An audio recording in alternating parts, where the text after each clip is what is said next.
All right, welcome to today's Explainer, where we're going to unpack Leo Tolstoy's incredibly radical and heavily suppressed philosophical work on nonviolence and state power.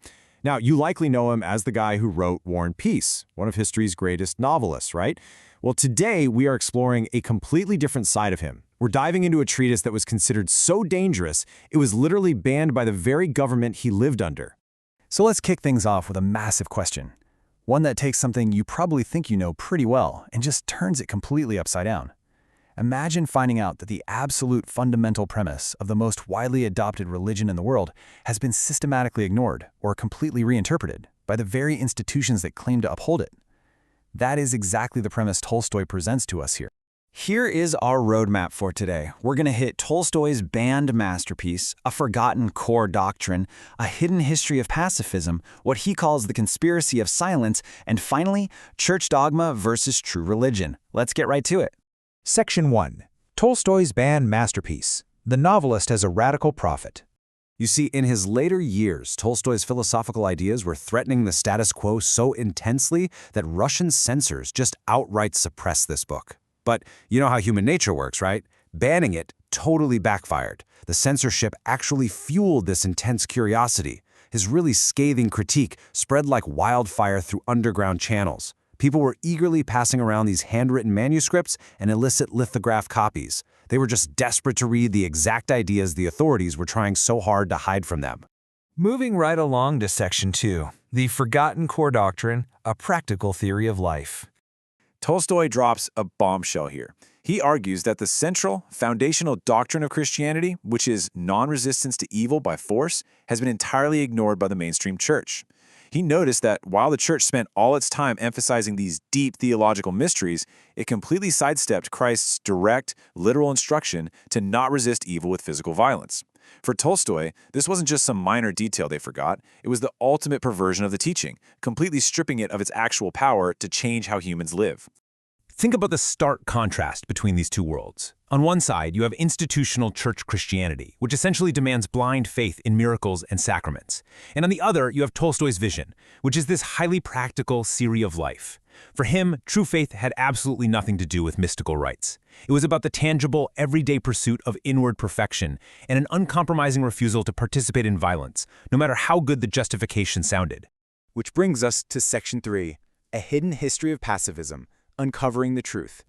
Now, Tolstoy wasn't claiming he just invented this idea out of thin air. Actually, he traces this incredibly hidden thread of non-resistance right through history. It starts with the early Christians in the 1st century, then it jumps to the 15th century Czech thinker Helchitsky, whose writings on true faith were very nearly lost to history entirely. It continues through the Quakers in the 17th century, who were practically applying it, all the way up to 19th century American abolitionists and thinkers like William Lloyd Garrison and Adin Ballou.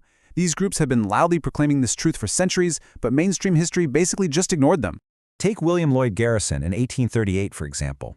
The guy did not mince words. He explicitly rejected all human governments that relied on force. When he wrote his Declaration of Sentiments for a peace convention, he viewed military power, standing armies, and state violence as fundamentally unlawful for anyone claiming to follow Christ. It was a radical, absolute rejection of the state's authority to ever demand participation in warfare. And then you've got Adin Ballou, who takes this uncompromising logic even further. His point is brilliantly simple. You cannot successfully fight evil by picking up the very tools of evil. If someone harms you and you harm them back, well, you haven't destroyed the evil, you've literally just doubled the amount of harm in the world. For these thinkers, using force to stop force is this endless, tragic cycle that can never actually lead to true peace. All right, let's step into Section 4, The Conspiracy of Silence, the State and Church's Dilemma. So if this doctrine is so incredibly clear, why is this massive conspiracy of silence from authorities?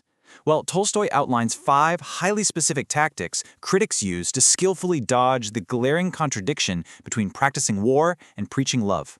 First, authorities brazenly assert that force is actually scriptural. Second, they argue that without force, wicked people would just destroy the good. Third, they claim we literally have to use violence to protect our neighbors. Fourth, they minimize the strict command of non-resistance, treating it like a nice but impossible, weak ideal meant only for perfect saints. And fifth, which is the most effective method by far, they just evade the question entirely. They act like this debate was settled centuries ago and isn't even worth bringing up. But evasion is really just the public PR strategy. What happens when people actually refuse to fight?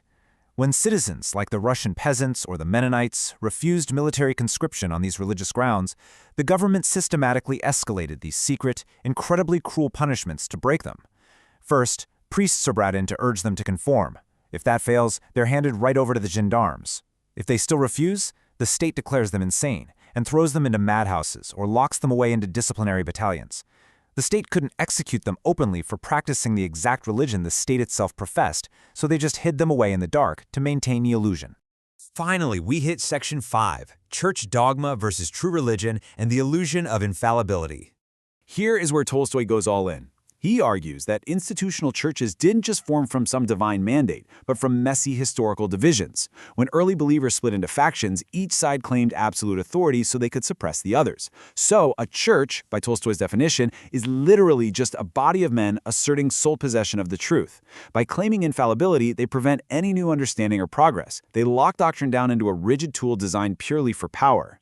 And this completely flips the script on the word heresy. We traditionally think of heresy as a dangerous sin, right? But Tolstoy posits that true moral progress has historically always been labeled as heresy by whoever is in power. Every single effort to break through the petrified, stagnant authority of institutional dogma to find a real, living, evolving truth was condemned. Guys like Luther, Huss, early Christian martyrs, they were all branded heretics in their time simply because they dared to seek truth outside the mandated power structure.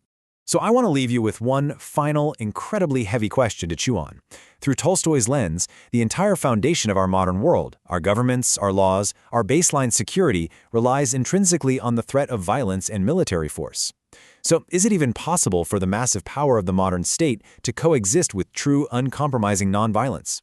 Or does taking these ancient teachings seriously require a total dismantling of society as we currently know it?